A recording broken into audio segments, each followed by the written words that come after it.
En esta sesión vamos a hablar de metáforas de situación y de historias simbólicas.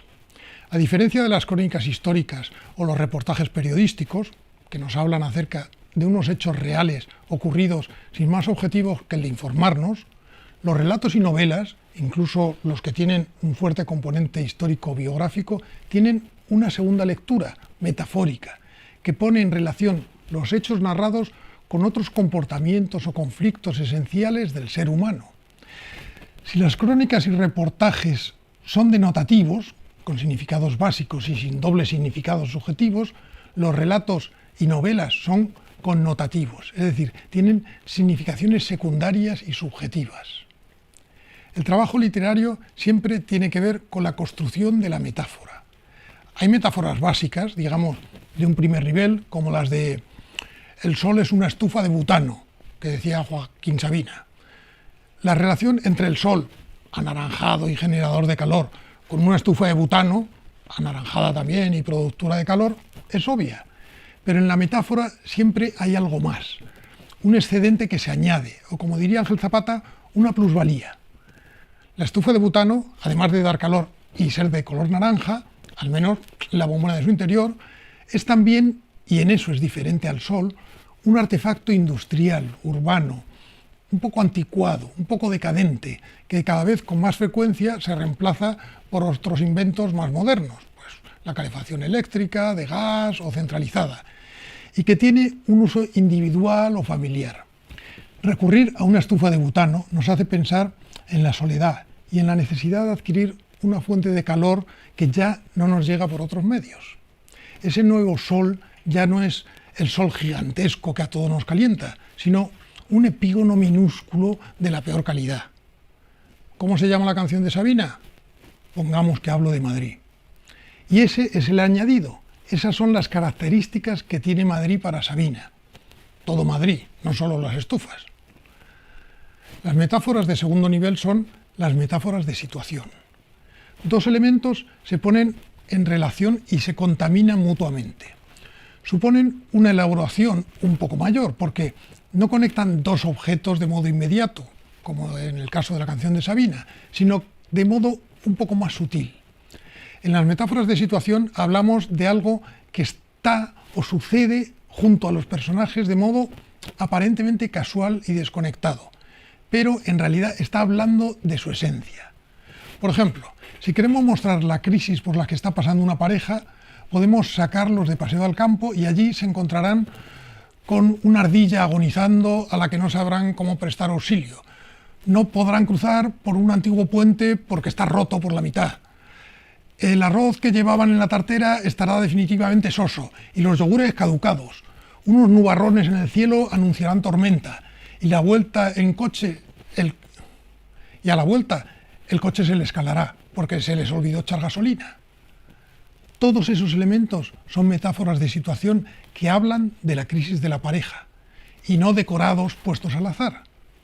No es necesario acumular todas esas metáforas ni tampoco tienen que ser tan evidentes. No tiene importancia que el lector medio no capte la relación de manera consciente, porque con lo que trabajan es especialmente con el inconsciente. El lector no sabe por qué, pero presiente por los indicios metafóricos lo que va a pasar. Y aunque racionalmente no sea capaz de argumentar su pálpito, cuando suceda lo que de algún modo el escritor ha estado preparando, el lector lo aceptará como cierto y lógico. El nivel tercer metafórico sería el de las historias simbólicas. En ellas el trabajo de la metáfora funciona sobre el texto entero, sobre el relato o sobre la novela en su totalidad.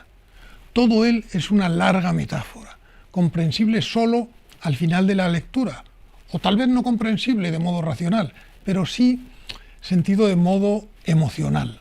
Como decíamos antes, el símbolo utiliza elementos concretos para nombrar una realidad inmaterial, la soledad, el ansia de poder, el desencanto o la felicidad, pero los temas pueden ser mucho menos corrientes. En el relato Las ruinas circulares de Borges hay dos historias en una. Hay una historia A, por un lado, en la que se cuenta, bueno, cómo un hechicero trata de soñar o crear a un hombre, y lo intenta 3 veces, el sueño de la razón, el sueño de la emoción y el sueño del alma, pero parece que solo lo consigue a la tercera. Todas las repeticiones de 3 son míticas siempre, también en los cuentos infantiles. En el eterno juego de espejos de Borges, al final el soñador descubre que está siendo soñado por otro. Bueno, pues ahí hay una historia B, porque todo eso no es más que una larga metáfora de la escritura de un relato o de una novela o de un personaje literario. Todo tiene una segunda lectura y no son casualidades ninguna de las alusiones de Borges a lo largo del texto con respecto a las diversas tentativas de construcción del libro. Los modelos en los que se fija para construir el personaje, las correcciones que va introduciendo al texto e incluso las distintas escuelas o métodos para afrontar la construcción de una novela, por la razón, por la emoción o por la inspiración.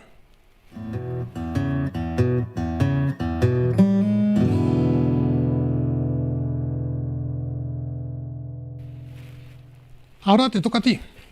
Escribe un relato simbólico, pero no tópico y abstracto. Ojo, lo que cuentes tiene que seguir siendo siempre muy concreto. Cuéntanos 2 historias por el precio de una. Piensa que es como una especie de metáfora de situación, pero continuada a lo largo del relato, de principio a fin. Procura que la historia se desarrolle en espacios simbólicos cuya ambientación contribuya de algún modo a sostener las sensaciones que pretendas comunicar al lector. ¡Ánimo, que tú puedes!